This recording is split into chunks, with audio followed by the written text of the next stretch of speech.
कर्पूरगौरं करुणावतारं संसारसारं भुजगेन्द्रमानं सदा वसन्ते हृदयारविन्दे भवं भवानी सैदं नमानि।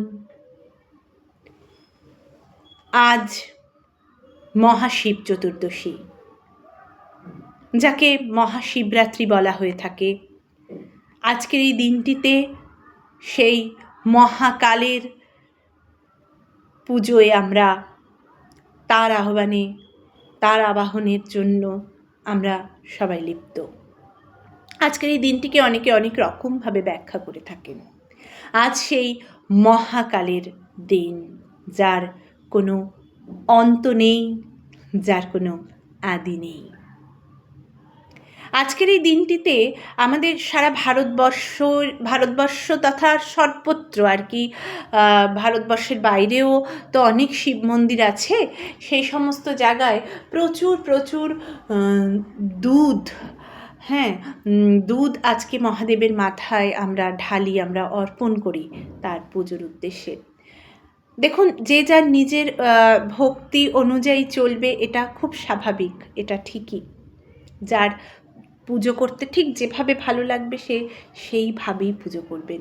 তবে আমার পক্ষ থেকে একটি ছোট্ট অনুরোধ, আমাদের পক্ষ থেকে, আমাদের বংকথার পক্ষ থেকে, শিব তো জীবের মধ্যেই আছেন এবং জীব সেবা করলেই তিনি বোধহয় সব থেকে বেশি খুশি হবেন।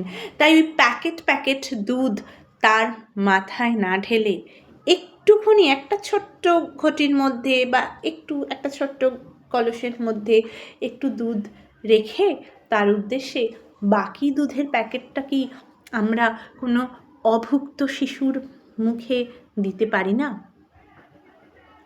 সেই অভুক্ত শিশুটা সেই দুধটুকু পেয়ে যতটা খুশি হবে, মহাদেব আপনাকে বা আপনাদেরকে বা আমাদের সকলকে তার থেকে অনেক বেশি আশীর্বাদ করবেন। এটা দেখে যে আপনি পুরো দুধটা নষ্ট করেননি, কিছুটা তার পুজোয় ব্যবহার করেছেন, একটুখানি বাকিটা তারই কোনো সন্তানকে দান করেছেন। তিনি তো বাবা, আমরা তো তাকে বাবা বলে ডাকি। এই জগৎ সংসার প্রত্যেকটা মানুষ আমরা তার সন্তান।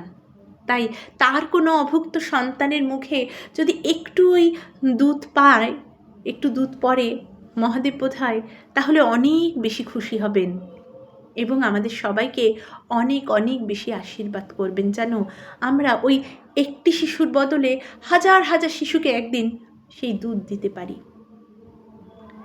ভালো থাকবেন সবাই, সুস্থ থাকবেন, সুন্দর থাকবেন এবং বংকথার সঙ্গে থাকবেন। হর হর মহাদেব।